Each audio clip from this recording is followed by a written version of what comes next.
Going down, it's your boy Juicy J. Our hustle is our hustle, man. That's what you're watching right now. It's going down. Poppin', Kendrick Lamar, my dude Rambo. It's our hustle. Yeah. Our hustle is our hustle. Absol. Our hustle is our hustle. Our hustle is our hustle. Stop. Machine Gun Kelly. Welcome back, guys, to another episode of the Hip Hop Report. I thought we weren't actually going to be here until tomorrow, but as it turns out, instead of going with the traditional Friday release, the baby has decided to take matters into his own hands, probably at his benefit. We all know by now. If you don't, then I'll let you know that the baby is extremely smart and intelligent when it comes to marketing. And a lot of the ideas that you see, the rollouts, the concepts, and his ability to appeal to a mass and much larger audience than the average rapper with his credentials, his background, and his bravado, let's call it, usually tend to not do as well as he has done in a short period of time.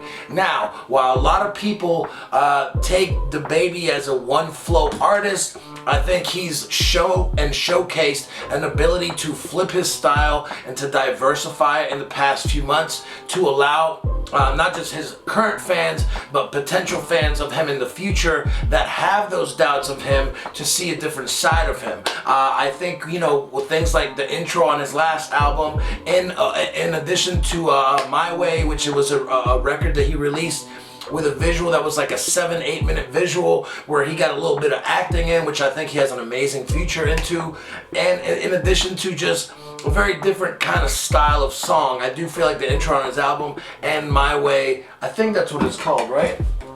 And My Way, I think those are, you know, relatively similar in the sense of apparently a sound that he does extremely well with, and that's like a riff, like a guitar riff or a string. There's a big dose of that in this album for about 3 or 4 records, and one of the standout records, Rockstar Along Roddy Ricch, which was, you know, essentially one of the best-selling artists this year so far with The Box, appears on Rockstar Along the Baby with, again, a beat that is pretty much carried by a guitar or a string riff, whatever that may be, even though he suggests it's a Glock and not a string. But I think he does a great job of delivering high energy. However, as he starts diversifying his flows and his deliveries, he even tries a little bit of Future style, high pitch. I don't know if that's falsetto, because I don't sing for shit. Because I think there's a process of trying something and then trying it again, so people start becoming familiar with you trying that sound, to then either perfecting it to where you actually excel and execute it. You know, you can take Kanye singing, for example. Throughout his career, his singing has gone from terrible, but it's Kanye, so we'll deal with it, to, you know, records to where he's now able to hit the note, hold the note, and actually carry it. On this record, you know, he does have Future on Light Skin, which is an odd title for the record, and even the content of the record seems slightly self-deprecating and somewhat like self-racist, I guess I could call it. It just seems like an odd record where he's basically bashing people of lighter skin. I mean, I haven't heard any crazy shit like this since like the Beyonce Destiny's Child debacle. It was produced by Jetson Made It, and even though a lot of his beats seem somewhat electronically loopy and kind of like animated, this one actually kind of hits, you know what I mean? I believe he made the new Playboi Carti record, which is, I believe, called At Me.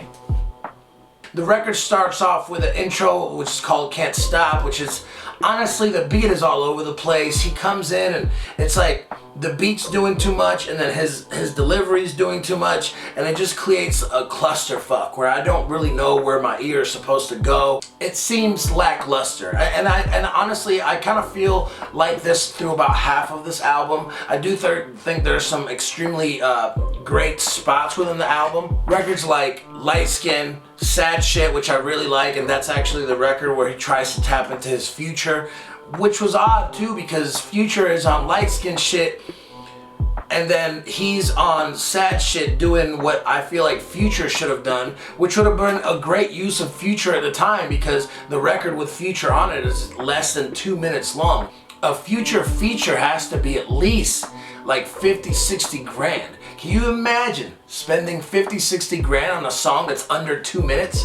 Now the song's cool, and I think it'll be one of the standout records on the project, but it just seems like a waste of a lot of money for something like this. I think Drop is a great record. I really like that one. Like I said, Rockstar seems like a really good record along Roddy Ricch, and Blame It on the Baby I think is really dynamic.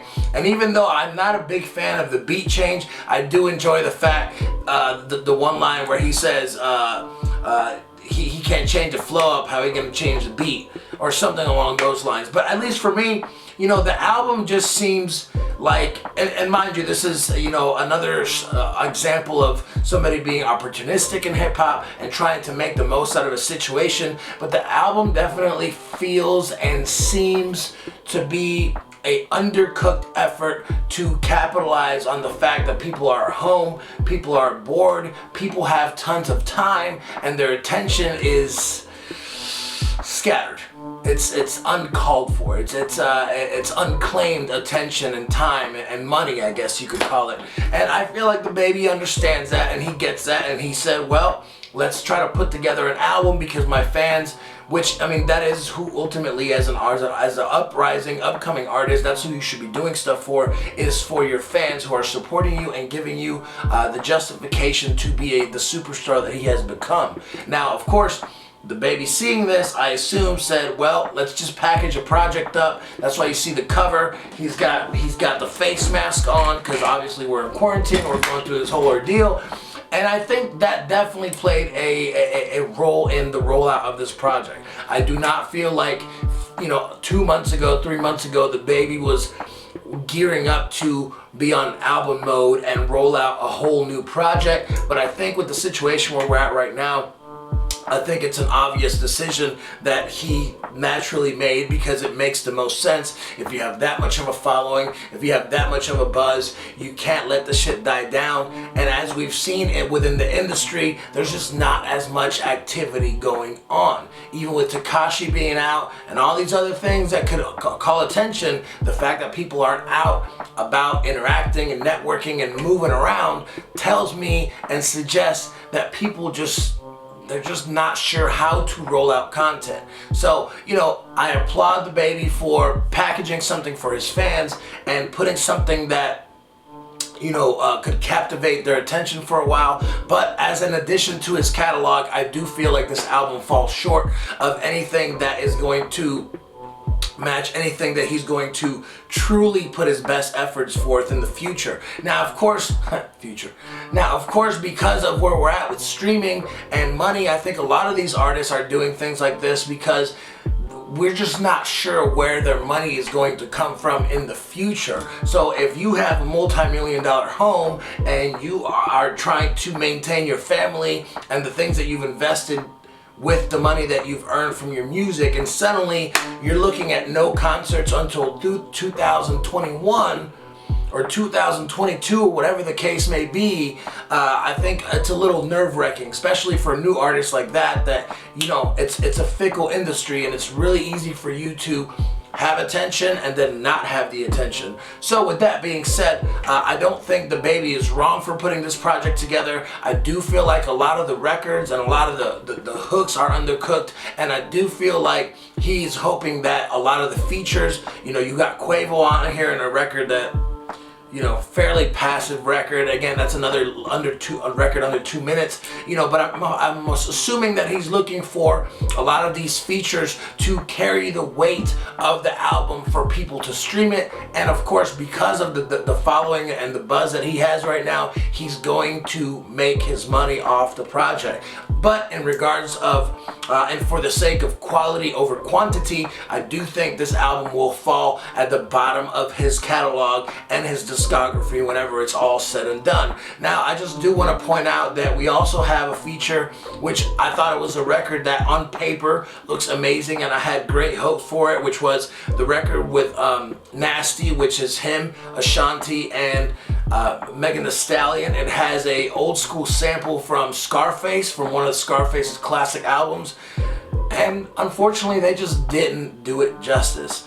I mean, the Ashanti hook is subpar at best.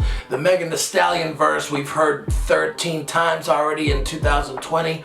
And honestly, the collaboration in itself is just a replay of the collaborations they've done in the past.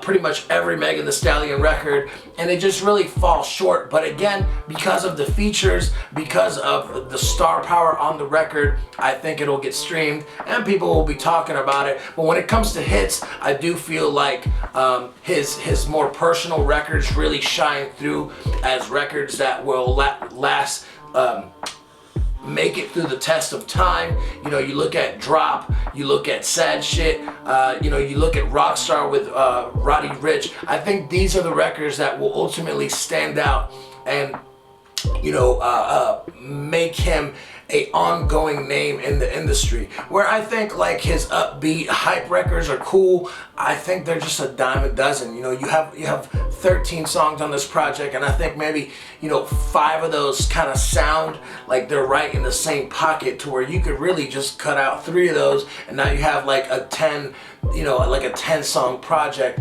But you know, again, you know, we're in the streaming era and everybody's trying to milk that as much as they can. But for me, and again, listen, you have to make a distinction between your average listener and an avid hip-hop listener like myself, where I'm looking at an album and I'm breaking it down in a different way than your average fan will. But at least for me, I do feel like the upbeat standard flow that DaBaby has, which, you know, as much as, you know, we have seen that he can change it up, he doesn't change up. He goes right back to his original flow in most of this album and stays in that same pocket, and rightfully so. To me, these are probably older records in addition to all these features. If I had to guess, I would say almost every feature on this project has another feature with DaBaby that blows these out of the water. But who knows? What do I know? I wasn't there. I'm not connected to this team or this circle. However, I do feel like